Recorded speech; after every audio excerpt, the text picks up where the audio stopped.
those might be very, very fiery, very explosive. We're saving the best for the last here, definitely today. They could, in fact, be firing explosive, like you said. So this is interesting. We have Seed 1 versus Seed 3, Seed 2 versus Seed 4 in the form of the 1 versus SPT. So the top of the table could certainly get a little bit of a mix-up by the time that we come into this. Yeah, I think after today, the standings will no longer look the same. That's safe to say, because unless all the games are being played with a 1-1 tie today, which I don't think is necessarily going to be the case, we're definitely going to see some bounces and shifters. I think, most importantly, Beyond the Game will have to win every single match today. If they even drop just one map and walk away with one draw, then teams like the 1 in SPT and even CE can close in dangerously. And you know, we still have an entire week to play after this. Next week, we're going to have 3 more broadcasts, and there's actually going to be more games on broadcast for you as well, because we have some catching up to do. So next Tuesday and Wednesday, there will be 7 series instead of the 6 we intro normally. And then the week after that, Tetcher, we still have the playoffs. So you really need to bring yourselves into a good position, because the higher you rank up in the regular season, the fewer games you're actually going to have to play in the playoffs. Exactly. So then, now we are preparing to get ready for our first series, which has just appeared behind our lovely Chinese commentators as well. It is going to be RPG, a team that was performing pretty well at the start of the phase. And they're going to be against BTG, a team that performed flawlessly at the start of the season, but both of which have begun to drop off a bit. Yeah, that is really going to be the big question, right? What can Beyond the Game show us today? And there's one player that I want to talk about. It is Loktar on the very right-hand side. You can see him, the melee flex currently for Beyond the Game. Whenever he's on that Irel, he used to be doing so well. But at this point, I think they need to show us something else, because either Irel is going to get banned out today, or other teams, like even Team Nut yesterday, they seem to have figured out a way to play around it. So showing a little bit of variety is definitely needed here for Beyond the Game today. Even against a team like RPG, which on paper they should have no problems against. So then, our first matchup, these two teams played against each other. It was a 2-0 in favor of BTG. This is when they were on their flawless run. Since then, RPG have managed to beat Team Nut, tie with RPG, beat the A team. They did lose to SPT and to CE, but they were able to take some pretty decent points. So this is a situation where Team RPG are going to hope to steal away some points from Beyond the Game here. Yeah. But they're trying to take advantage of Beyond the Game's potential weakness here. If there's ever a point in time in which you think you can get away with stealing a couple of points against BTG, it is now. After them not really performing yesterday against Team Nut, the last seed in the current standings, I think DSL and his boys can definitely bust something out here. Especially with that Vala. We saw it yesterday, Tetra. Remember Game 2? Where they, to all of our surprise, picked Vala, which is not currently a meta hero. Many people, not just, us too, but also in chat, I saw a lot of surprise reactions to it. But he proved us all wrong with superior micromanagement, good decision-making, and lethal execution. DSL, at least for now, brought back a moment of glory for Vala. Yeah, he destroyed them. Quite frankly, that Vala was one of the most one-sided games we've seen in a while. She dropped a little bit low and then turned around and wrecked everyone every single time. That was a lot to do with MJ, who, once again, was dropping some great heals on Deck of Cain. Let's see if they maybe repeat that performance with either the Valor or maybe even seeking back the Cassia. But we are heading to the Towers of Doom to see if they can do it. Towers of Doom. We talked about the map choices getting a little bit more extraordinary, and that's exactly how we're going to kick things off here today.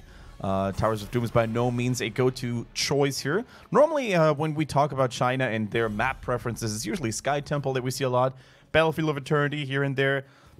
Curse Hollow, for example, a map that is widely considered, standard and is actually quite liked in other regions, is completely left out in China. For some reason, Chinese teams don't want to play on that, just like Tomb of Spider Queen. Like those two, you can, if you watch Korea, Europe, NA, those maps are being played so frequently. Not here, though.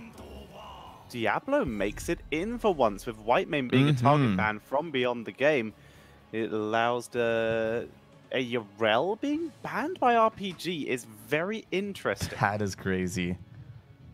Yeah. I mean, so we're already seeing Loktar out of his comfort zone. Yep. So it's clearly they have done their research on their opponents, so that's cool to see as they start off with Decade and Phoenix. And you know, we've been talking about this, Tetcher, haven't we? We were saying, when are teams starting, you know, to ban Irel against BTG? Because clearly, Loktar has had most practice and most success on that hero up to this point. But now, with RPG doing homework, as you said, they're going to be forced to pick something else here. And the Blaze is being locked in. And if I recall correctly, that could very well just be the first Loktar Blaze that we've seen all phase long. It might be. I will double check for you, but I'm almost positive you are right. Yep. Due to the fact that he has had a very limited hero pool. Yeah. That hero pool can mostly be narrowed down to We know that he's played Leoric in the past, because that was one of the losses, one of the few losses they actually had to suffer from here, beyond the game that is.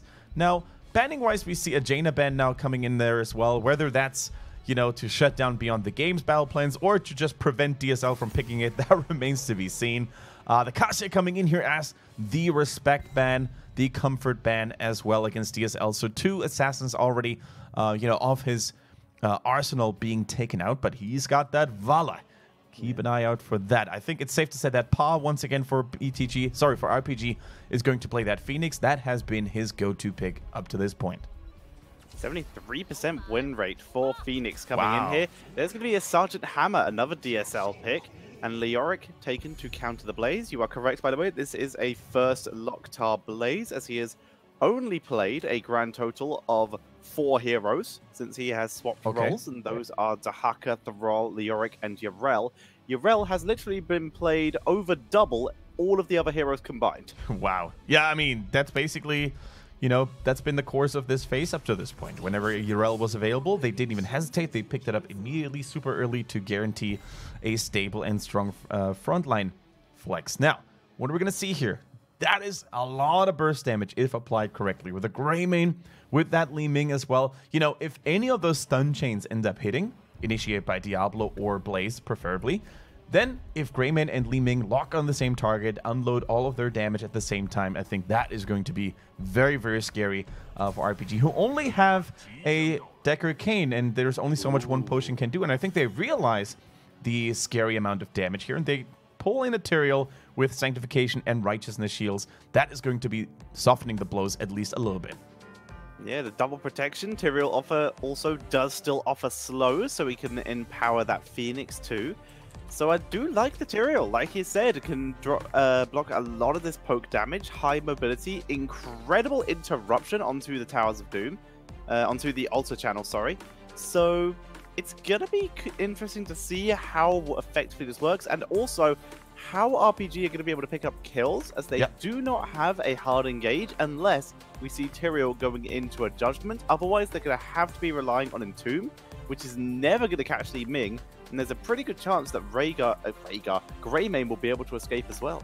Yeah, I think you raised a really solid point there, Tetra. I'm really concerned when I look at RPG's lineup and I look at their lockdown potential. True, they do have Sergeant Hammer. I mean, most team fights, they're probably just going to wait until the enemies come to them and try to really force them out of their comfort zone with that sieged up hammer, right? But still, even if they caught someone out of position, who's going to lock them down? As you said, Tyrael, he's not really the stickiest of warriors.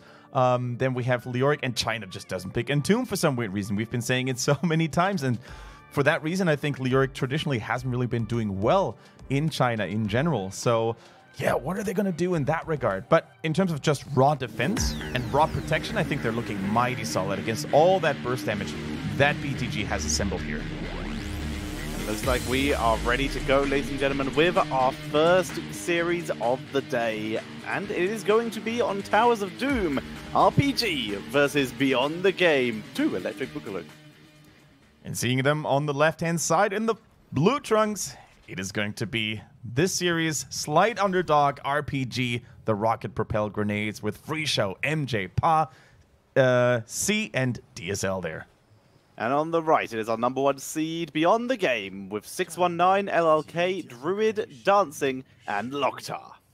Now, DSL, once again, for those of you who are watching this for the first time, but are you know, loyal Heroes Esports fans, DSL, formerly known as Jianzhao, absolute legend in China, absolute legend in the league here. He used to be one of the most successful ranged assassin players back in the days when he was still with SPT, and back in the days when China was actually good as a region. Hate to bash on my own region that I'm casting Tetra, but after that last Eastern Clash and mid-season brawl, there's no way that we can actually talk pretty about it. No, we know this. We've been saying this for a while. Pa, speaking of saying stuff for a while, might be in trouble as he is the first gank, but he will be able to back up. Leoric also takes a lot of damage, but is able to Wraith walk away. Now, I'm super fascinated and surprised as well by the fact that, oh, look at DSL, by the way, and that Sergeant Hammer. He was standing still for a little too long there, but the potions are there to save him. Two heroes just like that can't really save him there. Hold that thought. 619, what was he doing there behind the walls? How did he get there? That must have been a mischarge, actually. I think he wanted to charge someone against the wall, but ended up charging behind for some reason, but I have no idea how he's even got there. Well, he ended up there, and as such, that is first blood going over to RPG, so they're going to be real happy with that, as we see them beginning to move up. DSL, by the way, going for that extra radius on his auto attacks in siege mode, so this is very much a push-style composition, gives him extra wave clear. Ambush gives him a little bit of extra mobility, but it looks like he wants to push up the lanes. Yeah, exactly. You against a Li Ming and against a Greymane, I can't even fault him for this choice too much because you do not want to stay, you know, in their range by any means, anyways. So, you know, keeping your distance and not really relying too much on your auto attacks is definitely the way to go. And it looks like we are having a slight technical issue here. We're going on a short pause. Maybe that was also the reason why 619 ended up behind enemy walls there. Maybe a quick disconnect or a quick issue with mouse, keyboard, whatever have you. But normally in HGC China, guys, do not worry. We have quick pauses and short pauses because we're in a super sweet offline environment. Yeah, it's always nice to see. I mean, to be fair, even the other HGC regions, the majority of problems they seem to have is usually a player disconnect due to home internet or comms have stopped working. That's pretty much the reasoning for most pauses we find. Yeah. So while we're having this pause, and hopefully it's not going to be a too long of a pause, Tetra, tell us a little something about yesterday, about the playoffs, day number 2 in the Open Division Europe. I heard it was quite the pleasure to watch.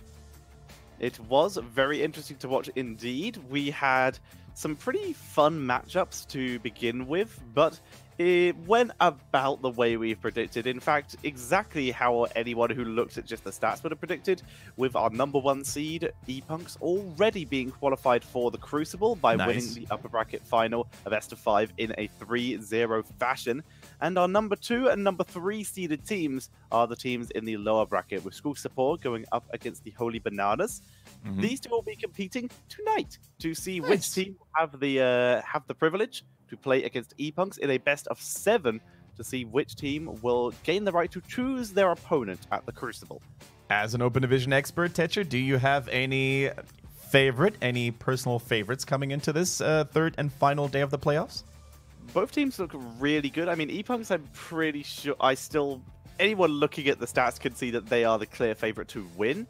But in terms of the second Crucible team, I'm looking at it and I'm seeing both the teams are really solid and look really good. But I think School Support have been on a bit more of an upward trend than the Holy Bananas have. Holy Bananas have just been solidly at the top, whereas School Support have gone on a trend of upwards play in terms of level. And you've mentioned this yesterday, haven't you?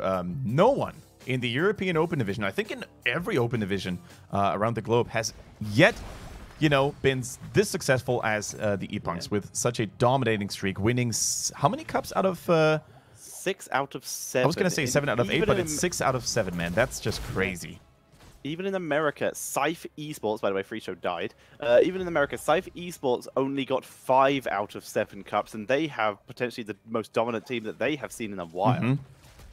That really tells you how good of a team ePunks are at the moment. And I think it's safe to say that for any of the 2 European pro teams that are having, that have to descend down into the Crucible, those are going to be quite the challenge here. Speaking of challenges, though, Diablo proves to be quite the tanky hero for them to take down. But with the help of Leoric Tyrael and Phoenix, they finally bring the Lord of Terror down here. And that is in quite unfortunate time here, actually, because those altars are going to spawn in 17 seconds. So it takes a little longer for Diablo to respawn and get into a good position. And your main tank normally wants to be that guy who, under no circumstances, arrives too late to the party.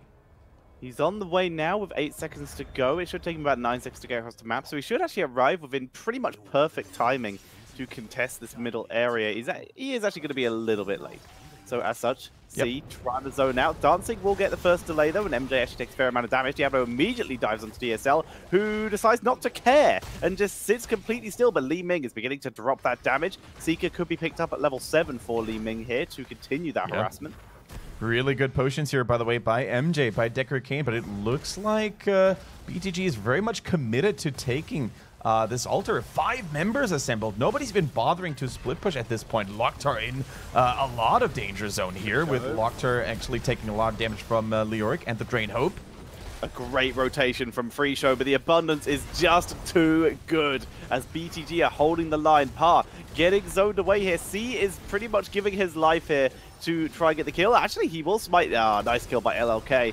And now Free Show realizes he's dropping too low. Dodges leaving abilities, but a attack will finish the job.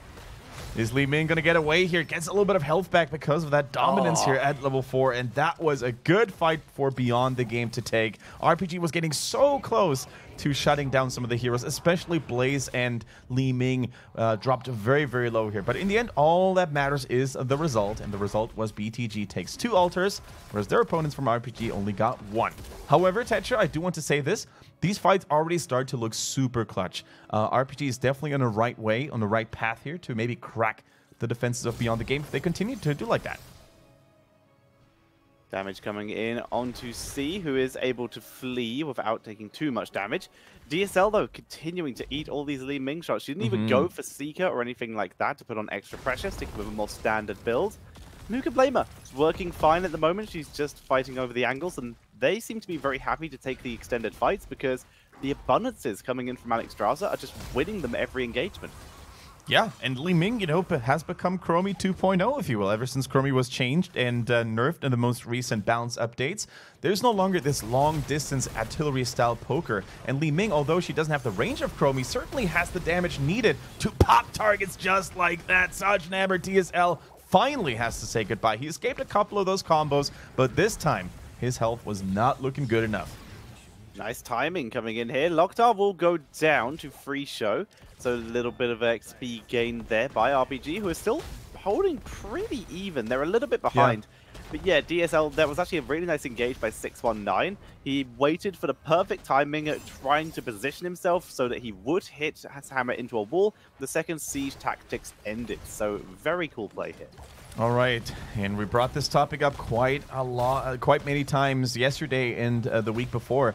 If BTG wants to, you know, continue impressing at BlizzCon, if they actually make it all the way to California later on in this year, they need to absolutely dominate teams like RPG. If they show any signs of weakness, I think their momentum has been halted, and they're going to, you know, become another good team in China. But we need a stellar, an absolutely great team for China to perform well at an international tournament. So already, with as much of a fight RPG is putting up, things are not necessarily looking too great for BTG. And as I'm saying that, the caster curse is actually hit, they lose Greymane.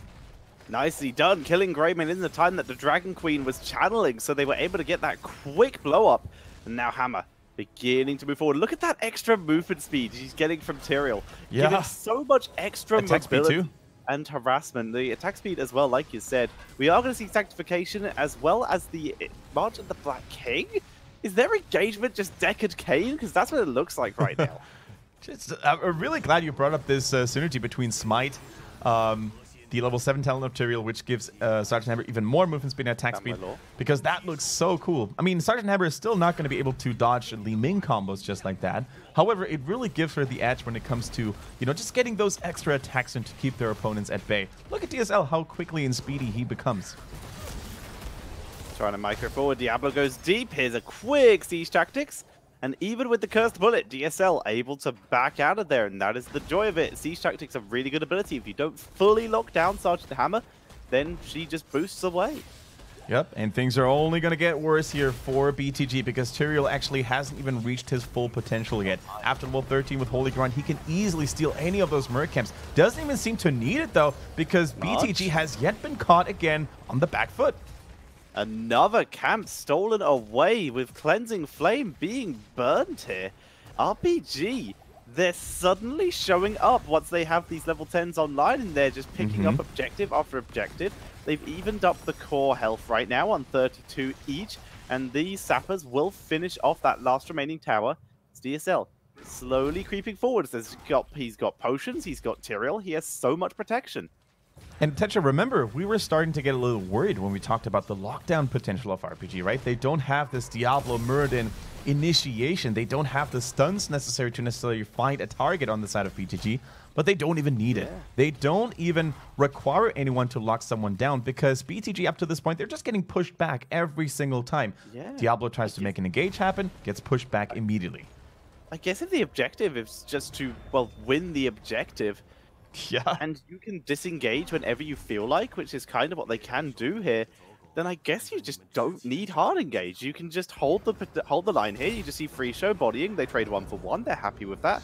These are friendly objectives in terms of the ones on their side, so they can just grab them without having to engage.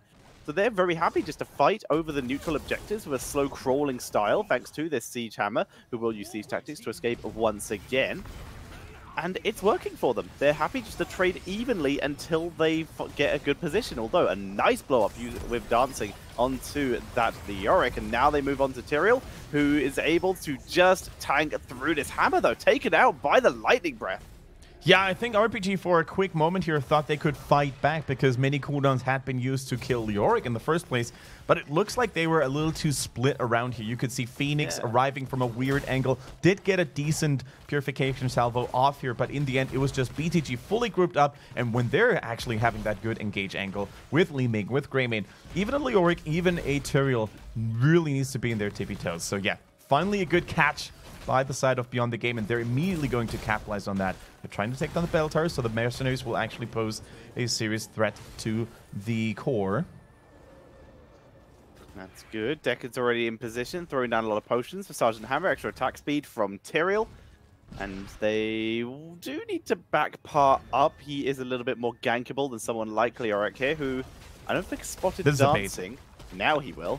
I think... Oh, actually, it's not a bait. I totally missed that 3 members of RPG were actually shuffling around the bottom lane. So this was a clearly calculated and well-executed boss attempt. Without Deckard Cain, Sergeant Hammer, and Tyrael, there was absolutely nothing that RPG could have done about that. So at least they do not fully commit to this. At least no one got caught here. So they will have 5 members to fight about this. Now, it's debatable whether this boss was worth it or whether they should have defended this bottom bell tower. I think actually the way BTG played it, they just made the right play at the right time here. Because true, they're going to lose that bell tower, but at least they're going to make it down to the bottom in time to secure yet another altar. So 8 shots total if you include the boss. Not too shabby. Tyrael was actually considering heading up to try and contest that boss with his Holy Ground, as he has not used Sank, but in this case decided against it, decided to stick in bot lane, proxy the lane, so Ham would have an easier time pushing up. But like you said, that's still 8 shots going over to Beyond the Game, as we do have a pause. Yeah, sometimes when you play Tyrael, you know, you have to make those decisions. You have to be like, do I really trust my ability to steal it with a Holy Ground, or am I not sure enough? And against a team like BTG with perfect execution in almost everything they do in China, it's always a little bit of a gamble. Also, what I really like about BTG's boss attempt here was the fact that they drew away the boss a little bit from its initial position, because by doing so, you make it quite hard for Tyrael to, you know, estimate, okay, where is the middle of the center? Like, where is the center of the platform? Where do I need to throw in my Eldrin's Might? And if it's just a little bit off, someone like Diablo can just step at the very outer edge of the circle and, you know, contest it for as long as possible. That's all you need. A single foot is all it takes, apparently. I've always wondered what the in-law mechanic for that is. That's interesting, eh? Maybe there's a light sensor near all those mercenary and boss pits. I guess pressure sensor or something like that is the situation. But how does it tell the difference between the teams? Science! Like, we need the Hearthstone developers in there to tell us that. Like I always figured Mercs were like, oh, you beat me up, you're strong, I'm gonna help you and push lanes for you. Whereas and Bribe is just like, hey, you're strong, here's some money. But on the other side, you look at it and I'm confused. Just like, oh, I guess you capped this, so you clearly killed the guys who killed me, so therefore you're good. Yep. That's best I got. Best I got for in-law mechanics. That would actually be a nice discussion at a panel at BlizzCon, for example. How do the mechanics of those objectives in Heroes of the Storm actually work? Is there a scientific approach to it, or is it just, you know, whatever? Because in the Nexus, there's a lot of things left unexplained. If I eventually ever get to go to BlizzCon and I get time free during the Q&A panel, I'll be sure to do that. But I expect the answer will just be they respect strength or something like that. In which case, my question is, do golems have a concept of this? Tetra becomes our new red shirt guy. I'm loving it. Hooray. All right. Just bring a giant print out of a giant serpent's tail full of jokes. All right, looks like we have another break here, by the way, guys. Sorry to pause the game twice now, but of course, you know, the player's comfort is always our top priority to ensure the best performance possible. Let's actually continue where we stopped last break with the Open Division in Europe. Today, when is it going to start, Tetra, and how many games can the viewers expect today? It starts at the normal time of 6 p.m. Central European time, and you can expect one best of 5 and one best of 7. Our lower bracket final to decide, our consolation final basically, to decide who's the second team going to the Crucible, and then the grand final, a best of 7, to decide which team gets to choose their opponent in the Crucible. Damn, a best of 7? That is a rare occasion in the Open Division. I think, in fact, it's the only best of 7 we have in the Open Division, right? It is indeed, and it's good practice, considering the Crucible itself is also a best of 7. That is correct. It's one best of 7 that decides whether you're going to be earning some extra esports dollars straight from Blizzard in the HGC Europe Pro Division. And, yeah, go ahead. No, it was just, okay. I just, for some reason, my brain had the concept of, what if they did that for casters? Play a best of 7 versus Trick and suddenly HGC caster. And suddenly you are the ones in the studio. Trick's like 3 ranks higher than me. I wouldn't stand a chance. What if the casters did get the chance to get pro players into their boat, though, as reinforcements? Oh, we draft our own team. Yeah, all-star teams to determine who's going to cast HGC Pro Division next phase. So and you can fly them in from all over the world. These are my champions. Oh dear. Yeah, no, not a good idea. If that was a thing, however, which would be your first pick into your all-star team to decide your HGC fate? So I'd assume I'd have to pick from Europe. Let's take them from all over the globe. Blizzard is going to fly them in from everywhere. All right. Give me a second to think about that. I assume you have your first pick ready as you ask the question. Ooh, man. I don't know, man. I'm kind of torn between Rich and Xaylia, honestly. I think I would go... as much as I love Xaylia, I think I would pick Wubby, just for drafting capability as my first. Got that solid soul lane locked in already. I can dig that. Yeah. So lane and draft capability. So then it would be Wubby, then support.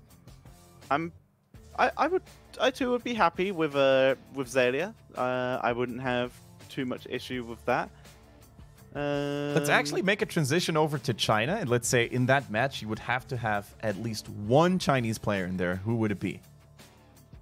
Ooh, probably Zhuyu. Zhuyu for the main tank or for the range flanks? Whatever I end up left with. He can play it all. That's a good thing about him.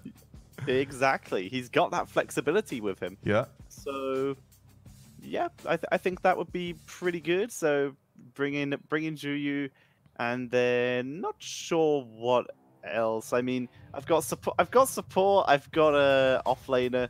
I've got Zhuyu. So yeah, it should be fine. If I just finish up with some flexes, I'm probably good. Right. Even more hero pool. Let's throw Schwimpy in there. So I've got the 2 highest hero pool HGC players in the form of Zhuyu and Schwimpy. Seriously, they're on an absurd amount of heroes. And then just need a last pick. Do I have a main tank? I guess I potentially have a main tank. Which role would you actually play? What is your main role, Tetcher, when you play? Oh wait, I have to play in this team. I thought I was just picking no, people no, to fight for me. No, absolutely. You have to be part of it, dude. Oh god, then we're gonna lose.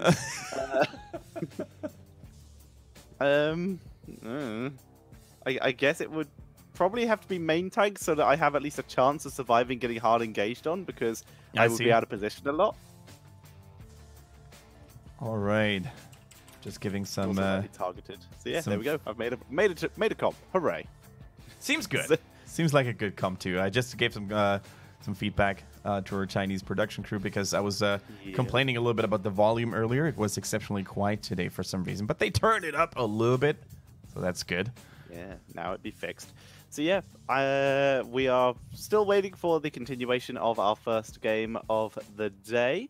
And then once again, reminder everyone, after HGC China, there will be the conclusion of HGC Europe playoffs.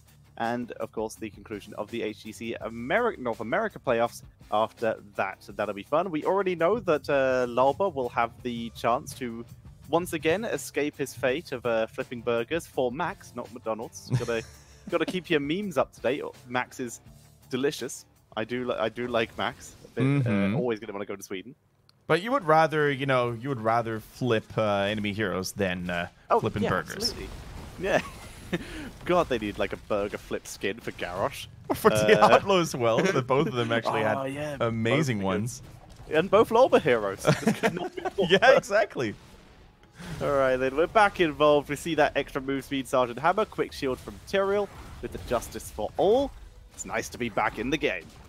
Alright, back we are, ladies and gentlemen. Let's hope that third time is this time not the charm, so we're not going to have any more interrupts. Ooh, good siege tactics. That was really good by DSL, yep, and that's exactly what they need, right? One misstep at this point in the game, and the bottom Baltor might fall for RPG or BTG alike.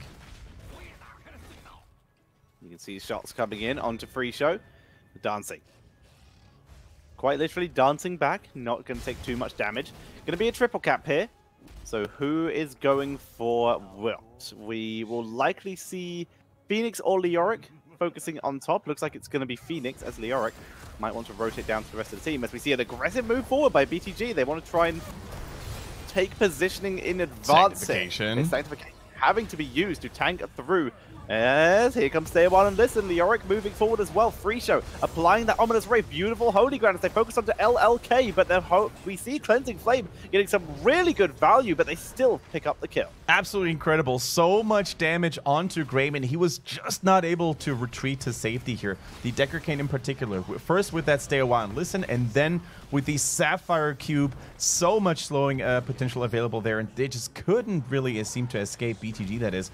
While all this happened, some value was gained in the top lane still. They were able to get one of those altars, still a double altar play by RPG. They close in to 4 points onto their opponents, and now with Grayman still dead, I think they can actually siege up real nicely here. But look at the 5 magic missile damage here. DSL needs to actually seek cover between the minions because they can intercept those leaming abilities. C should be trying to eat at least a couple of these. Just absorb some of the damage for his ally. Agreed. We're starting to see DSL, who's gone for Executioner, by the way, as opposed to the Giant Killer. Very curious. Free Show tries to block Loktar, but that boost just too fast. All right, shields are good, but C is getting absolutely annihilated here. We've got the resets going on Li Ming as well, who failed to actually dodge the Archangel's Wrath here, the passive explosion from Tyrael. Now LLK needs to absolutely get to safety here.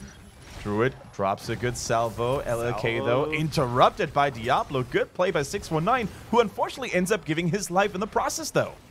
Stay a While and Listen is dropped. Quick knockback to interrupt the thrusters by Sergeant Hammer, and the rest of RPG will be pulling back. That makes it a 1-for-1. Difference is Diablo is already back, but he's now lost all his souls. Yeah, and if you consider that, I don't think it was a worth trade, because Diablo 619 is now absolutely vulnerable and fragile to those Sergeant Hammer attacks, right? He lost all of his tankiness, all of his HP pool. Look at that, just 1 attack, 2 attacks, and he lost 10% of his health. They cannot fight under these circumstances. They need more time for 619 to actually farm a couple of those soul stones. DSL drops a quick napalm. Free show finds Diablo, eats all the Li Ming damage. Salvo coming out though. What can they do? They kill off the tiny Dibbles as they move up. Here comes a charge, not in range for Locktar. The Druid Dragon Queen pushes forward though, but it's getting zoned away for the rest of the team. No one's getting any healing. Bunker drops down as Free Show is able to escape. They need to not let him die to deny that extra healing for Li Ming.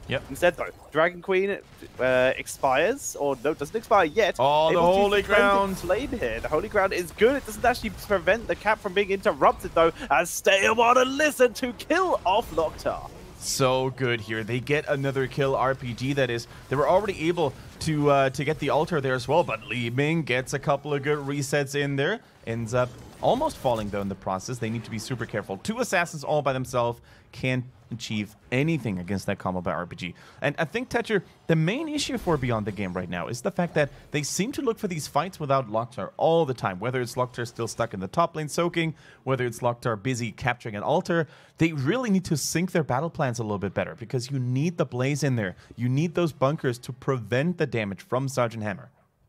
Exactly. You gotta get stuck in, as we are now seeing Sergeant Hammer siege it up. 619 moves in, just scouts out, sees Free Show. Oh, he walked in there. Good Wraithwalk though. That was so well timed. He's actually gonna get away. No, gets finished off with the Li Ming Greymane.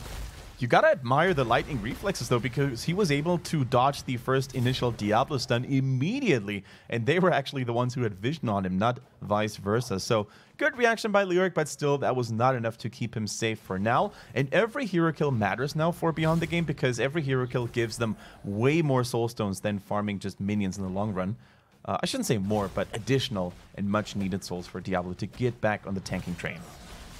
C spots the rotation, decides not to dive in, as it would be very, very risky. We can already see that the next altar is going to be a single middle altar. Leoric is 12 seconds away. He will be back shortly. But positioning, aggressively taken by BTG, is going to give them a huge advantage in terms of the objective. Although they actually lose their positioning here to start taking that Sapper camp. But no one from RPG takes advantage of this to begin the fight early. Very sensibly here, they just stay a little bit further back and safer. Level 20 has arrived for RPG. All those Storm Tier Talons are now going to be locked in. And without them, BTG, I don't think, can look for any fights here near that altar. They are just trying to be patient, or maybe get a kill onto Leoric. The Curse Bullet hits as well, but here comes the Death March. March of the Black King, very good with that Death March. Like you said, drains so much damage. LLK gets in the bunker, Cleansing Flame comes down, drops some decent healing. They're forcing through. In the meantime, Li Ming is fighting 1 versus 2 in the bot area. This is a 4 versus 3 in favor of BTG, and they still lose Blaze. And they still lose Blaze because they can't keep up with the damage coming in from DSL. Also, they brought themselves into this weird position in which the boss would actually attack their backline, so they had to actually fight 2 opponents at the same time. And speaking of the boss, what is stopping RPG from taking it right now? I don't think there's much. They're already having a man advantage. They got Turiel with Sanctification, although that's on cooldown currently right now, and most importantly, Holy Ground. So they're just scouting here. The Burning Halo preventing enemies from stepping in too closely here, and I think that should be a relatively easy boss here if they don't mess up. It's still going to be 4 versus 5. Sank is not available. Diablo is going deep. They might just leash the boss in. Never mind. Leoric picks up a massacre worth of kills. It's only Druid left as Free Show chases him down. And Free Show is absolutely the hero of this game for RPG so far, as another 4 shots go onto the core. And Tetra, that is exactly how you use March of the Black King. You don't use it when you're about to die. You use it before the team fight actually starts to bring yourself into a favorable position to drop the Death March onto as many enemy heroes as possible. Every single time he's used it after level 20, he hit at least 3 enemy heroes, and that is so much damage, so much self-heal as well, because unlike other talents, Death March actually applies the fully talented versions of them. So you get the extra range from level 7. Super cool to see that. And Phoenix has been doing so much damage as well. They've got the Leoric Death March, so percentage damage there. Phoenix Offensive Cadence, percentage damage there. Lockdown gets completely zoned out and killed off again. And this is just insane coming in from RPG, picking up yet another kill, picking up a bell tower. If they could just rotate bot, but they decide it is much safer to go for the altar instead, which is of course the right call. Alex, I don't know why she's here. This doesn't solve anything because this is the objective.